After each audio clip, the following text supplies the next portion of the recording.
think, act, and prosper. You are now tuned into the Money Level Show. Yeah. So, you mentioned quite a few, good points in there. So at one point, people didn't have to take as much risk. Now, when you could just put your money in a savings account, a CD, and you're getting 8-9%, that must have been the dream. I'm sure, where you didn't have to take much risk and be able to earn that much on your capital. So now we're at the point where savings rates you aren't getting anything. And then you have inflation. So you lived through a few, and you've experienced a few recessions. A few of those recessions didn't have this high inflation. I think we had one in the 80s and maybe the 90s. And we didn't have, 9% inflation, according to the government. So what does this look like now, a recession with inflation? Well, depression with I did go through that. The period of the late 70s, we had real classic stagflation. We had a weak economy because people knew a reckoning was coming. They didn't know what the reckoning was going to be, but they knew a reckoning was coming. At the same time that we had high inflation. And it was an ugly period of time.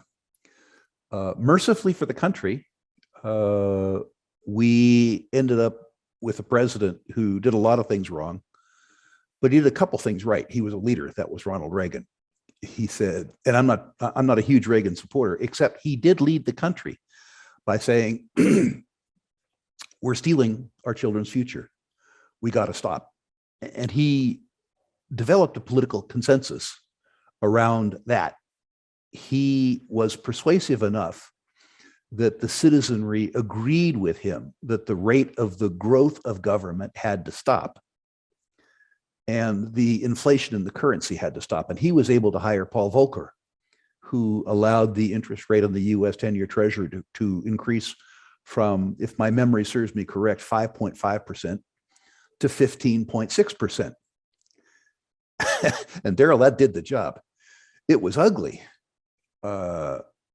Before that, during the period of inflation, I was, at least I believed, a very wealthy young man. Everything that I touched literally and figuratively turned to gold.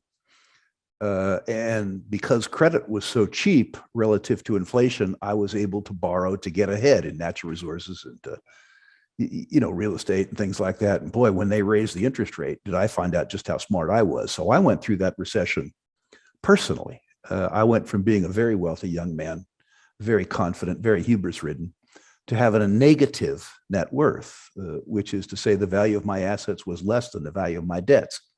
So I experienced that recession up front and personal. And that's what's supposed to happen.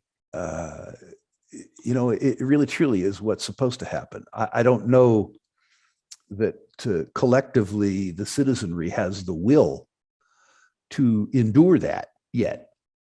I wonder what will happen after 3 or 4 years of inflation.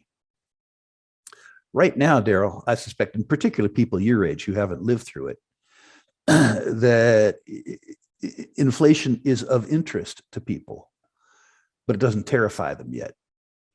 We've only been in identifiable inflation for 18 months. So somebody right now who gets a 4% pay increase thinks that they got a pay increase. They don't realize that after inflation, they got a 5% pay cut. They don't realize when they have money in the bank that the purchasing power associated with that money in the bank is declining by 8% compounded. People get angry when they go to store and a loaf of bread that used to be $2 is $3.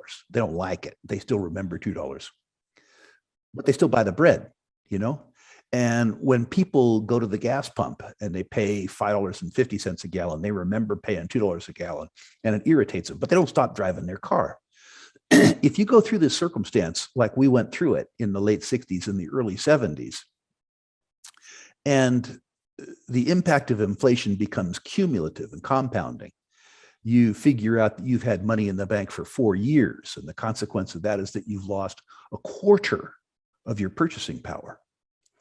If rather than being antagonized because the price of gasoline goes up, you find out that you can't afford a new car. Then the impact of inflation becomes personal. And as the impact of inflation becomes personal across a broad element of society, all of a sudden inflation becomes the critical social issue of the day, just like it did 1979, 1980, 1981. And I think it'll be interesting to see the way the country deals with it this time.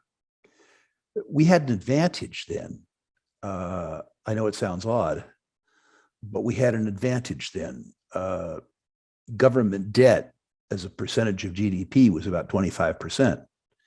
Government debt as a percentage of GDP now is 125%. And so we had more tools, we had more resilience to get through it. And I know this sounds ironic, but going into 1980, we had a greater degree of cynicism in society. We had less faith in government. We were coming out of a circumstance where in the late part of the 60s, there were broad elements of society that were disaffected from their government, not just on the right.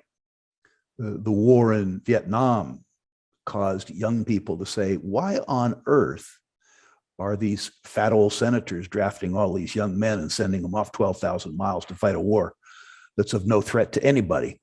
There was the war on drugs, which caused a whole bunch of society to say, whose business is it what I smoke? There was a reaction in what are now popularly called communities of color about government-sponsored racism and segregation. So I think, ironically, the good news in 1980 is that there was less sense in broad elements of society that the government was a force for good. And unfortunately, since then, in 40 years of benign economic climate, I think there's a broader consensus in society that government is good, and that the money that government extorted from people and spent in the last 40 years did more good than harm. As you know, I don't happen to agree with that. And I'm afraid that people will look to a cure for inflation from the institution, government, that caused it. And I'm nervous about that. I'm nervous about a circumstance 3 or 4 years from now where people understand that they've been swindled, but they look to the swindler to save them. I think that people are going to be angry. I think that people are going to be confused. And I think that people are going to be needy, really, truly needy, in a way that they aren't now.